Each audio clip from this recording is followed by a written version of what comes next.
வணக்கம். சுப்ரீம் செய்திகளுக்காக இரா செல்வமணி. இன்றைய முதன்மை செய்திகள்.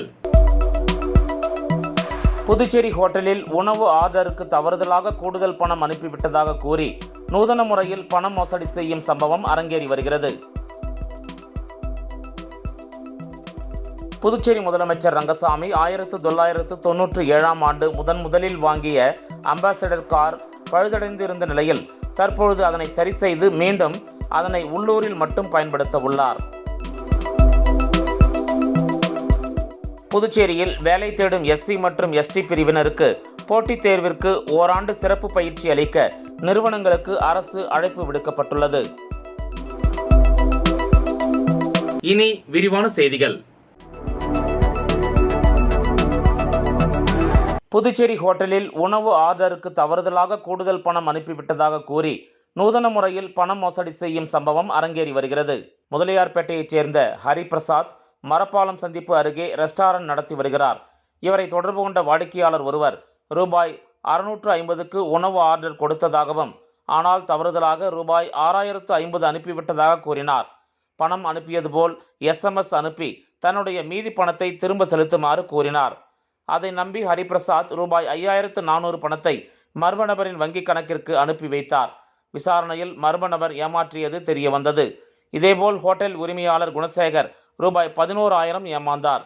உருளையன்பேட்டையைச் சேர்ந்த வினோத் ஆன்லைன் மூலம் பெண் தேடி ரூபாய் 40000ம், காரைக்காலைச் சேர்ந்த ஜாஃபர் சாதிக் ஆன்லைன் மூலம் கடன் பெற ரூபாய் 28000ம் அனுப்பி ஏமாந்துள்ளனர். சாரம் சக்திநகரைச் சேர்ந்த முத்துக்குமார் என்பவர் மெசேஜில் வந்த லிங்கை கிளிக் செய்ததில் அவரது வங்கிக் கணக்கிலிருந்து ரூபாய் 25000 திருடப்பட்டது. இந்த 6 பேரிடம் சைபர் கிரைம் மோசடி கும்பல் ரூபாய் 1.09 லட்சம் பணத்தை திருடி உள்ளது. இதுகுறித்து பாதிக்கப்பட்டவர்கள் அளித்த புகாரின் பேரில் சைபர் கிரைம் போலீசார் விசாரணை மேற்கொண்டு வருகின்றனர்.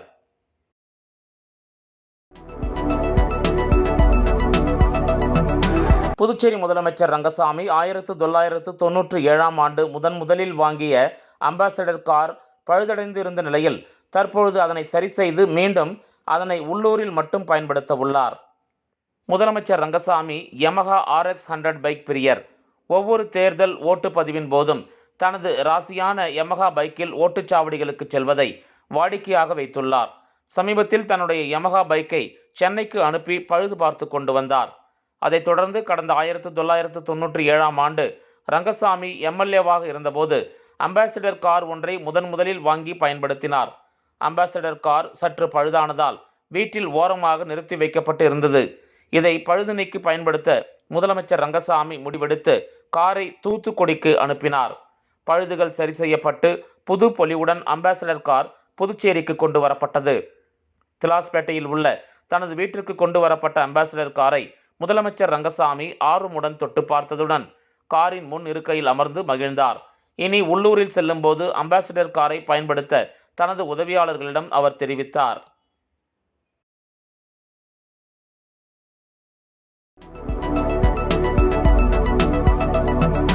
புதுச்சேரியில் வேலை தேடும் எஸ்சி மற்றும் எஸ்டி பிரிவினருக்கு போட்டித் தேர்விற்கு ஓராண்டு சிறப்பு பயிற்சி அளிக்க நிறுவனங்களுக்கு அரசு அழைப்பு விடுக்கப்பட்டுள்ளது.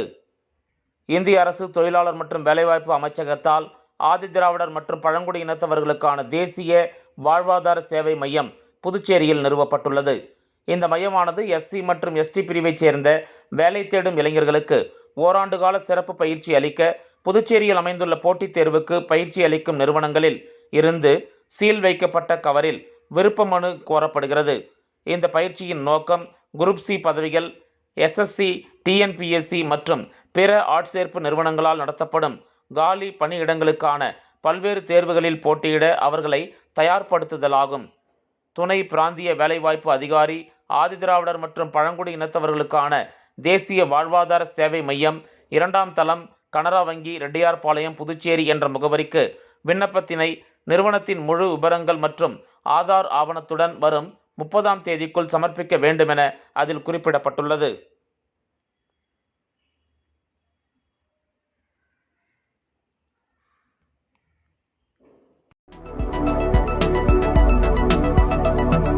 புதுச்சேரியில் அரசு பள்ளி ஏழை எளிய மாணவர்களுக்கு தொடர்ந்து 23வது நாளாக கல்வி சார்ந்த உபகரணங்களை வழக்கறிஞர் ஐயப்பன் வழங்கி வாழ்த்துக்களை தெரிவித்தார். புதுச்சேரியில் தொடர்ந்து 23வது நாளாக அரசு பள்ளி ஏழை எளிய மாணவர்களுக்கு கல்வி சார்ந்த உபகரணங்களை வழக்கறிஞர் ஐயப்பன் முருங்கப்பாக்கத்தில் உள்ள அவரது அலுவலகத்தில் வழங்கி வருகிறார்.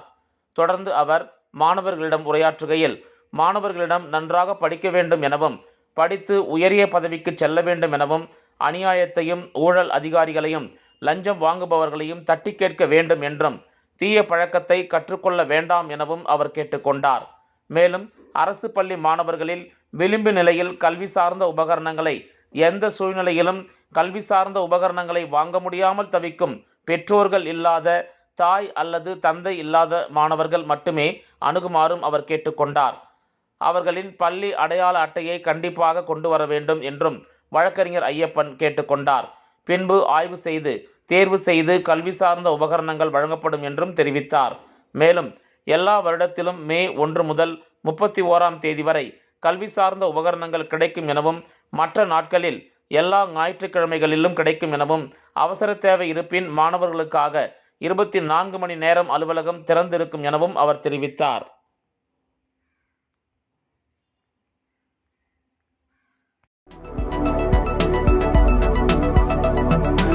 வில்லியனூர் ஸ்ரீ கோகிலாம்பிகை சமேத ஸ்ரீ திருக்காமீஸ்வரர் ஆலய மாடவீதியை பௌர்ணமி விழா குழு மற்றும் இளைஞர் குழு 118வது மாதமாக வலம் வந்து தரிசனம் செய்தனர். புதுவை மாநிலம் வில்லியனூர் பகுதியில் ஸ்ரீ கோகிலாம்பிகை சமேத ஸ்ரீ திருக்காமீஸ்வரர் ஆலயம் அமைந்துள்ளது. பௌர்ணமி நாளில் மாடவீதியை பௌர்ணமி விழா குழுவினர் 118வது மாதமாக வலம் வந்து தரிசனம் செய்தனர். இந்த மாதம் பௌர்ணமியை முன்னிட்டு ஆலயத்தில் உள்ள பிரம்ம தீர்த்தத்திற்கு சிறப்பு தீப ஆராதனை செய்யப்பட்டது. இதில் திரளான பக்தர்கள் கலந்து கொண்டனர். மேலும் இதனைத் தொடர்ந்து பௌர்ணமி விழாவில் கலந்து கொண்ட பக்தர்கள் அனைவருக்கும் அன்னதானம் வழங்கப்பட்டது. விழா ஏற்பாடுகளை பௌர்ணமி விழா குழுவினர் முருகன், செம்மனேரி ஜெயகணேஷ், பரமநாதன், சிவக்குமார், மணிகண்டன், ஆறுமுகம், இளைஞர் குழுவினர் புருஷோத்தமன், சித்திக், எழில், பிரதீஷ், பிரசன்னா, குருபாலன், பத்மநாபன், பிரவீன் மற்றும் பலர் கலந்து கொண்டனர். இந்த நிகழ்ச்சிக்கான ஏற்பாட்டினை பௌர்ணமி விழா குழு மற்றும் இளைஞர் குழு செய்திருந்தனர்.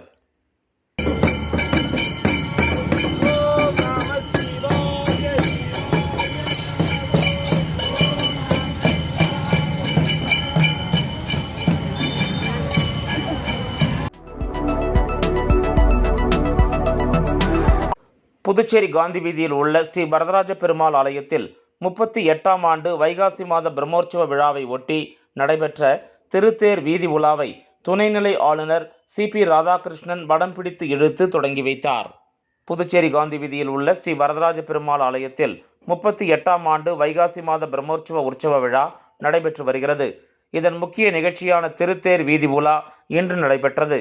இதில் சிறப்பு விருந்தினராக துணைநிலை ஆளுநர் CP ராதாகிருஷ்ணன் கலந்து கொண்டு வடம் பிடித்து தேரோட்டத்தை தொடங்கி வைத்தார். அதனைத் தொடர்ந்து ஸ்ரீ வரதராஜ பெருமாள் மற்றும் தாயார் சந்நிதிகளில் துணைநிலை ஆளுநர் CP ராதாகிருஷ்ணன் வழிபாடு செய்தார். மேலும் இந்த திருத்தேர் திருவிழாவில் திரளான பக்தர்கள் கலந்து கொண்டு சாமியை வழிபட்டனர்.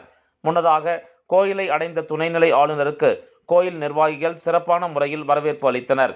மேலும் இந்த நிகழ்ச்சியில் பொதுப்பணித்துறை அமைச்சர் லட்சுமி நாராயணன், மாநிலங்களவை உறுப்பினர் செல்வகணபதி, சட்டமன்ற உறுப்பினர் VP ராமலிங்கம், இந்து அறநிலையத்துறை மற்றும் துணைநிலை ஆளுநரின் செயலர் நெடுஞ்செழியன் மற்றும் கோயில் நிர்வாகிகள் பலர் கலந்து கொண்டனர்.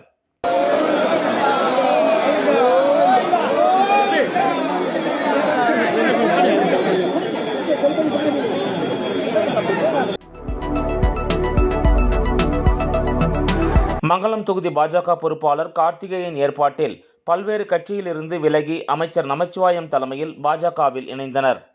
புதுச்சேரி மாநிலம் மங்கலம் சட்டமன்ற தொகுதியில் வில்லியனூர் மாவட்ட தலைவர் அனிதா வழிகாட்டுதலின்படி மங்கலம் தொகுதி பாஜக பொறுப்பாளர் கார்த்திகேயன் ஏற்பாட்டில் பல்வேறு கட்சியிலிருந்து விலகி அமைச்சர் நமச்சிவாயம் தலைமையில் பாஜகவில் இணைந்தனர். இதில் அன்பு, தன்ராஜ், கோகுல், சரவணன் உட்பட ஏராளமானோர் கலந்து கொண்டு தங்களை பாஜக கட்சியில் இணைத்துக் கொண்டனர். இந்த நிகழ்ச்சியில் மாநில அமைப்பாளர் பச்சையப்பன், பாஜக நிர்வாகிகள் பன்னீர், வாழ்முனி, கிளைத் தலைவர் பாலகிருஷ்ணன், வில்லியனூர் மாவட்ட விவசாய அணி துணைத் தலைவர் குமணன், ராமலிங்கம், பரமசிவம் உட்பட ஏராளமானோர் கலந்து கொண்டனர்.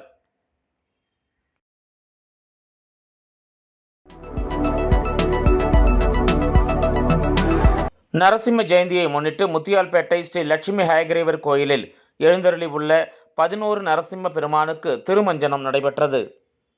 மகாவிஷ்ணுவின் 4வது அவதாரமாக கருதப்படுவது நரசிம்ம அவதாரம் ஆகும். மனிதன், சிம்மம், சிங்கம், அதாவது பாதி மனிதனாகவும் பாதி சிங்கமாகவும் அமைந்த தோற்றத்தை கொண்டவர் என்பதால் நரசிம்மர் என அழைக்கப்படுகிறார். தன்னுடைய பக்தனான பிரகலாதனை காப்பதற்காக தூணிலிருந்து வெளிப்பட்டு வந்து இரண்யகசிபுவை வதம் செய்து நன்மையை நிலைநாட்டியவர் நரசிம்மர். நரசிம்மர் அவதாரம் எடுத்தது வைகாசி மாதம் வளர்பிறை சதுர்த்தசி திதியில் என சொல்லப்படுகிறது. இதனையடுத்து இந்த நரசிம்ம ஜெயந்தியில் முத்தியால்பேட்டை ஸ்ரீ லட்சுமி ஹயகிரிவர் கோயிலில் எழுந்தருளி உள்ள 11 நரசிம்ம பெருமானுக்கு பால், தயிர், சந்தனம் உள்ளிட்ட திவ்ய திரவியங்கள் கொண்டு சிறப்பு அபிஷேகம் செய்யப்பட்டு தீப ஆராதனை காண்பிக்கப்பட்டது. இதில் பக்தர்கள் பலரும் கலந்து கொண்டு நரசிம்மரை வழிபட்டு சென்றனர்.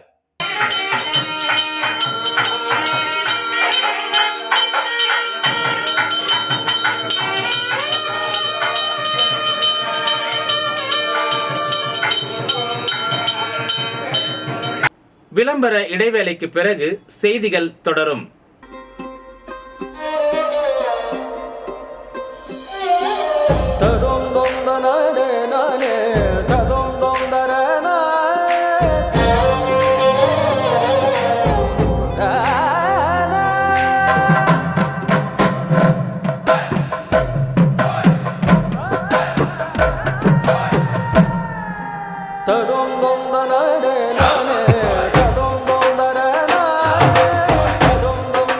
One India, one emotion.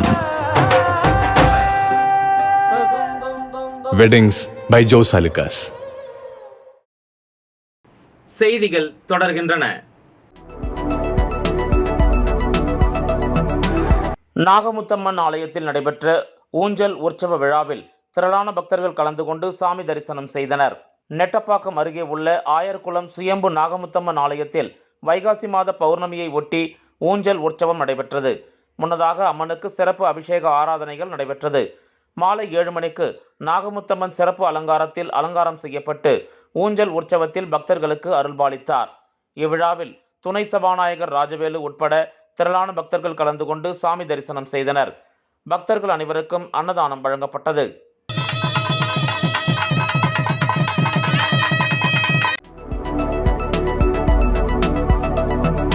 Nettapakkam Ramalingeswarar ஆலயத்தில் வைகாசி பிரம்மோற்சவ பெருவிழாவை ஒட்டி தெப்ப உற்சவம் சிறப்பாக நடைபெற்றது. புதுச்சேரி நெட்டப்பாக்கம் ராமலிங்கேஸ்வரர் ஆலயத்தில் பிரம்மோற்சவத்தின் 10ஆம் நாள் நிகழ்வாக நேற்று சிறப்பு அலங்காரத்தில் ராமலிங்கேஸ்வரர், பர்வதவர்தினி ஆகியோர் தெப்ப உற்சவத்தில் பக்தர்களுக்கு அருள் பாலித்தனர். முன்னதாக பிடாரி அம்மனுக்கு சாகை வார்த்தல், மகா கணபதி ஹோமம் நடைபெற்று இரவு நேரங்களில் விநாயகர், மூஷிக வாகனம், இந்திர வாகனம், முத்துப்பல்லக்கு, சூரிய சந்திர பிரபை வாகனங்கள், அலங்கார நந்தி வாகனம், கற்பக விருட்சக வாகனம் என தினமும் இரவு நேரங்களில் ராமலிங்கேஸ்வரர், பர்வதவர்தினி, விநாயகர், முருகன், பஞ்சமூர்த்திகள் ஆகியோர் வீதி உலா நடைபெற்றது. 7ஆம் நாள் பர்வதவர்தினியுடன் ராமலிங்கேஸ்வரருக்கு திருக்கல்யாண உற்சவம் நடைபெற்று 9ஆம் நாள் தேரோட்டம் நடைபெற்றது. நேற்று இரவு நடைபெற்ற தெப்ப உற்சவ நிகழ்ச்சியில் திரளான பக்தர்கள் கலந்து கொண்டு சாமி தரிசனம் பெற்றனர். பின்னர் பக்தர்கள் அனைவருக்கும் அன்னதானம் வழங்கப்பட்டது.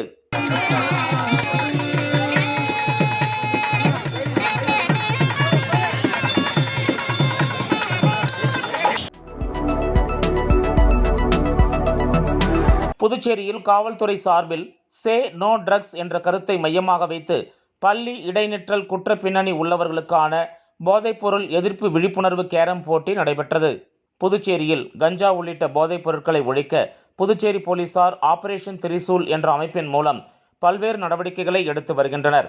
இருந்தாலும் கஞ்சாவை ஒழிக்க முடியவில்லை. இந்த நிலையில் இளைஞர்களை மையப்படுத்தி புதுச்சேரியில் கஞ்சா உள்ளிட்ட போதைப் பொருட்கள் விற்பனை செய்யப்படுவதாகவும் பரவலாக புகார் எழுந்து வருகிறது. மேலும் புதுச்சேரி காவல்துறையானது இளைஞர்கள் மத்தியில் போதைப் பொருளுக்கு எதிர்ப்பான விழிப்புணர்வு பிரச்சாரங்களை மேற்கொண்டு வருகின்றனர். இளைஞர்களையும் மாணவர்களையும் நல்வழிப்படுத்தி ஆரோக்கியமான சமுதாயத்தை உருவாக்க வேண்டும் என்ற அடிப்படையில் பள்ளி மற்றும் கல்லூரி உள்ளிட்ட பல்வேறு பொது இடங்களில் விழிப்புணர்வு பேரணி, நாட்டுப்புற கலைகள் என பல்வேறு நிகழ்ச்சிகளை நடத்தி மாணவர்கள் மற்றும் இளைஞர்கள் மத்தியில் விழிப்புணர்வை ஏற்படுத்தி வருகிறது.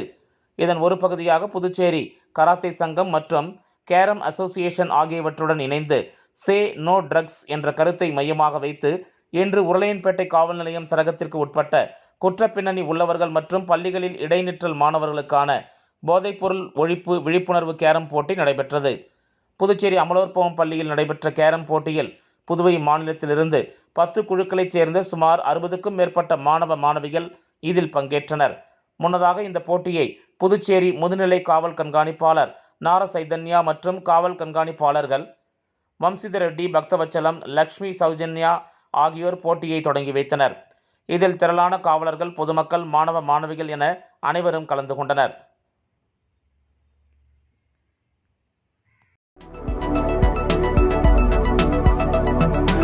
புதுவை மாநிலத்தில் இந்த ஆண்டு முதல் பிஎஸ்சி செவிலியர் படிப்புக்கு நுழைவுத் தேர்வு நடத்தப்பட உள்ளதாக சுகாதாரத்துறை தெரிவித்துள்ளது.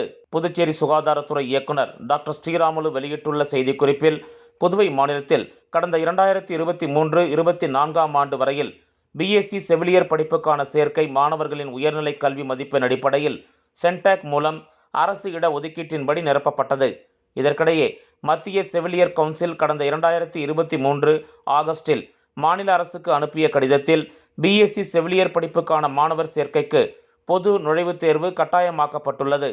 தற்போது 2024-2025 கல்வியாண்டுக்கு மத்திய செவிலியர் கவுன்சிலின் செயலர் கடந்த ஜனவரி மாதம் அனுப்பிய கடிதத்தில் பொதுத் தேர்வு நடத்த உத்தரவிடப்பட்டுள்ளது.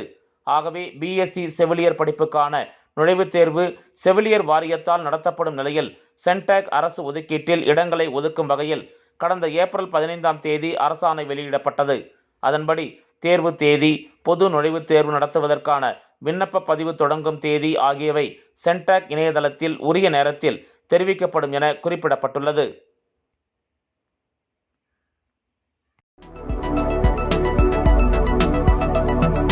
மேட்டுப்பாளையம் அருள்மிகு ஸ்ரீ களம் காத்த கருமாரியம்மன் ஆலயத்தில் நடைபெற்ற தீச்சட்டி திருவிழா மற்றும் ஊஞ்சல் உற்சவ நிகழ்ச்சியில் திரளான பக்தர்கள் கலந்து கொண்டனர். புதுச்சேரி மாநிலம் மேட்டுப்பாளையம் பகுதியில் அமைந்துள்ள அருள்மிகு ஸ்ரீ களம் காத்த கருமாரியம்மன் ஆலயத்தில் வைகாசி மாத பௌர்ணமியை முன்னிட்டு ஊஞ்சல் உற்சவ விழா நடைபெற்றது. முன்னதாக காலை 8 மணி அளவில் அம்மனுக்கு சிறப்பு அபிஷேகம் மற்றும் தீப ஆராதனையும், மாலை 7 மணிக்கு சிறப்பு சந்தனக்காப்பு அலங்காரத்தில் பூஜையும், இரவு 7:30 மணிக்கு பம்பை வாத்தியம் முழங்க தீச்சட்டி எடுத்தல் நிகழ்ச்சியும் நடைபெற்றது. இதில் திரளான பக்தர்கள் கலந்து கொண்டு தீச்சட்டி எடுத்து தங்களது நேர்த்திக்கடனை செலுத்தினர். அதனைத் தொடர்ந்து மகா தீபம் ஏற்றுதல் நிகழ்ச்சியும் இரவு 8 மணிக்கு உற்சவர் சிறப்பு அலங்காரத்தில் உட்பிரகாரம் வலம் வந்தது. அதனைத் தொடர்ந்து ஊஞ்சல் உற்சவம் நிகழ்ச்சி வெகு சிறப்பாகவும் நடைபெற்றது. இதில் திரளான பக்தர்கள் கலந்து கொண்டு சாமி தரிசனம் செய்தனர். இந்த நிகழ்ச்சியின் நிறைவாக விழாவில் கலந்து கொண்ட பக்தர்கள் அனைவருக்கும் அன்னதானம் வழங்கப்பட்டது. நிகழ்ச்சிக்கான ஏற்பாட்டினை ஆலய நிர்வாகத்தினர் மற்றும் ஊர் பொதுமக்கள், ஆலய இளைஞர்கள் சிறப்பான முறையில் செய்திருந்தனர்.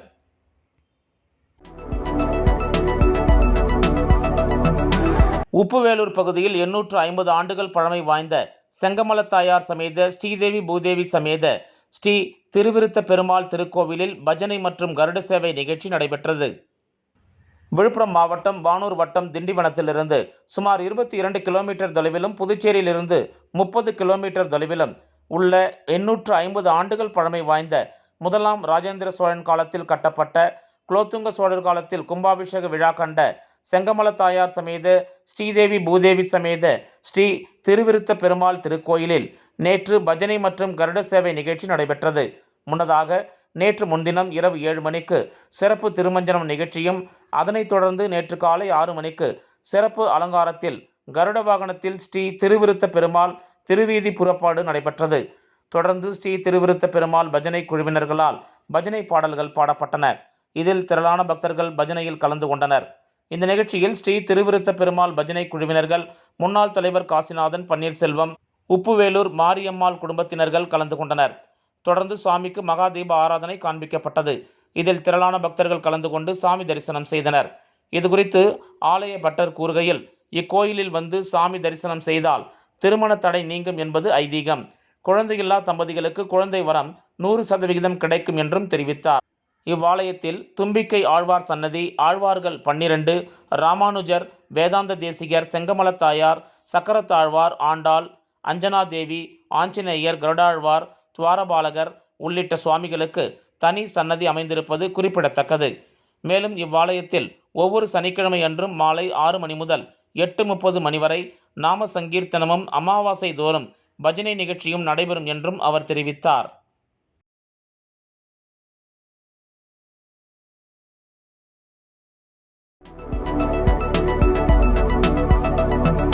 காரைக்கால் மாவட்டம் வாஞ்சூரில் புதிதாக அமையவுள்ள மதுக்கடைக்கு எதிர்ப்பு தெரிவித்து விடுதலை சிறுத்தைகள் கட்சியினர் மாவட்ட ஆட்சியரிடம் மனு அளித்தனர். காரைக்கால் மாவட்டம் கீழவாஞ்சூர் பகுதி மாவட்டத்தின் எல்லைப் பகுதி, அதாவது புதுச்சேரி மாநிலத்தின் எல்லைப் பகுதியாக உள்ளதால் இங்கு மதுபான கடைகள் அதிகமாக செயல்பட்டு வருகிறது. தமிழக பகுதியில் இருந்து வரும் மக்கள் அதிகமாக இங்கு வந்து மது அருந்தி செல்கின்றனர். இதனிடையே இப்பகுதியில் புதியதாக மதுபான கடை ஒன்றுக்கு அனுமதி வழங்கப்பட்டுள்ளதாக கூறப்படுகிறது. இந்த நிலையில் புதிதாக அமையவுள்ள மதுக்கடைக்கு அனுமதி வழங்கக்கூடாது என வலியுறுத்தியும், இதனால் இப்பகுதிவாசிகளுக்கு பல்வேறு பிரச்சனைகள் ஏற்பட வாய்ப்பு உள்ளதாகவும், புதிதாக அமையவுள்ள மதுக்கடை மக்கள் வசிக்கும் பகுதியில் அமைய உள்ளதால் பள்ளி கல்லூரி செல்லும் மாணவர்கள் மற்றும் பெண்கள் உள்ளிட்டோர் பாதிப்புக்கு உள்ளாக நேரிடும் என்பதால் மாவட்ட நிர்வாகம் புதியதாக அமையவுள்ள மதுக்கடைக்கு அனுமதி அளிக்கக்கூடாது என வலியுறுத்தி கீழவாஞ்சூர் பகுதி விடுதலை சிறுத்தைகள் கட்சி சார்பில் சுரேஷ் தலைமையில் மாவட்ட ஆட்சியரை சந்தித்து மனு அளித்துள்ளனர். வாஞ்சூர் பகுதியிலிருந்து வந்திருக்கிறோம். வாஞ்சூர்ல குறிப்பா ஏகப்பட்ட மதுபான கடைகள் இருக்கு. மக்களுக்கான அவசியமான ரேஷன் கடை துறக்க இந்த அரசுக்கு முன்வரல. ஆனா மதுக்கடை மட்டும் ஏராளமா இருக்கிற சூழலில் அரசால் கொடுக்கப்பட்ட மனைப்பட்டா 100க்கும் மேற்பட்ட வீடுகள் வாஞ்சூர் பகுதியிலே சிட்டி டவர் என்கின்ற அந்த சிட்டி டவர் ஹோட்டலுக்கு அருகே ஒரு 150 பேருக்கு மனைப்பட்டா கொடுத்திருக்காங்க அரசு. அந்த அரசு கொடுத்திருக்கிற மனைப்பட்டாவில் ஒரு 20 வருடமாக இயங்காம இருந்த ஒரு விடுதியை இன்று புதுப்பித்து டைமண்ட் என்கின்ற லாஜி பேரில் மதுக்கடை உரிமம் கேட்கறதுக்கு முயற்சி செஞ்சுட்டு இருக்கிறாங்க. அந்த மதுக்கடை அங்கு வந்துச்சுன்னா கண்டிப்பா அங்க இருக்கிற பகுதியில் இருக்கிற மக்கள் மிகவும் பாதிக்கப்படுவார்கள். அங்க இருக்கிற குழந்தைகள் மிகவும் பாதிக்கப்படுவார்கள். பெரம்பை ஸ்ரீ ஏழை மாரியம்மன் கோயிலில் நடைபெற்ற 2ஆம் ஆண்டு தேர் திருவிழாவில் திரளான பக்தர்கள் பங்கேற்று தேரை வடம் பிடித்து இழுத்து சாமி தரிசனம் செய்தனர். விழுப்புரம் மாவட்டம் வானூர் வட்டம் பெரம்பை கிராமத்தில் திருக்கோயில் கொண்டு எழுந்தருளி இருக்கும் அருள்மிகு ஸ்ரீ ஏழை மாரியம்மன் கோயில் திருவிழா வெகு சிறப்பாக நடைபெற்று வருகிறது. கடந்த திங்களன்று ஊரணி பொங்கல் வைத்தல், செவ்வாய்க்கிழமை அன்று பார்சாகை வார்த்தல், செடல் போடுதல், கும்பம் கொட்டுதல் நிகழ்ச்சியும் நடைபெற்றது. இதனைத் தொடர்ந்து முக்கிய நிகழ்வாக நேற்று 2ஆம் ஆண்டு தேர் திருவிழா வெகு சிறப்பாக நடைபெற்றது. இதில் ஊர் பொதுமக்கள், சுற்று வட்டாரத்தைச் சேர்ந்த ஏராளமான பொதுமக்கள் என பலர் கலந்து கொண்டு தேரை வடம் பிடித்து இழுத்து சாமி தரிசனம் செய்தனர். மேலும் தேர் திருவிழாவினை முன்னிட்டு பல்வேறு இடங்களில் அன்னதானம், நீர்மோர், கூல்ட்ரிங்க்ஸ் உள்ளிட்டவை பக்தர்களுக்கு வழங்கப்பட்டது. அதனைத் தொடர்ந்து இரவு கருட சேவை நிகழ்ச்சி நடைபெற்றது. இதனைத் தொடர்ந்து இரவு தெருக்கூத்து நாடகம் நடைபெற்றது. இந்த நிகழ்ச்சியில் திரளான பொதுமக்கள் பங்கேற்று தெருக்கூத்து நிகழ்ச்சியை கண்டுகளித்தனர். இந்த நிகழ்ச்சிக்கான ஏற்பாட்டினை பெரம்பை கிராமவாசிகள் வெகு சிறப்பான முறையில் செய்திருந்தனர். மீண்டும் முதன்மை செய்திகள். புதுச்சேரி ஹோட்டலில் உணவு ஆர்டருக்கு தவறுதலாக கூடுதல் பணம் அனுப்பிவிட்டதாக கூறி நூதன முறையில் பணம் மோசடி செய்யும் சம்பவம் அரங்கேறி வருகிறது. புதுச்சேரி முதலமைச்சர் ரங்கசாமி 1997ஆம் ஆண்டு முதலில் வாங்கிய அம்பாசடர் கார் பழுதடைந்து இருந்த நிலையில் தற்பொழுது அதனை சரி செய்து மீண்டும் அதனை உள்ளூரில் மட்டும் பயன்படுத்த உள்ளார். புதுச்சேரியில் வேலை தேடும் SC மற்றும் ST பிரிவினருக்கு போட்டித் தேர்விற்கு ஓராண்டு சிறப்பு பயிற்சி அளிக்க நிறுவனங்களுக்கு அரசு அழைப்பு விடுக்கப்பட்டுள்ளது. இந்த செய்தி அறிக்கை இத்துடன் நிறைவு பெறுகிறது. வணக்கம்.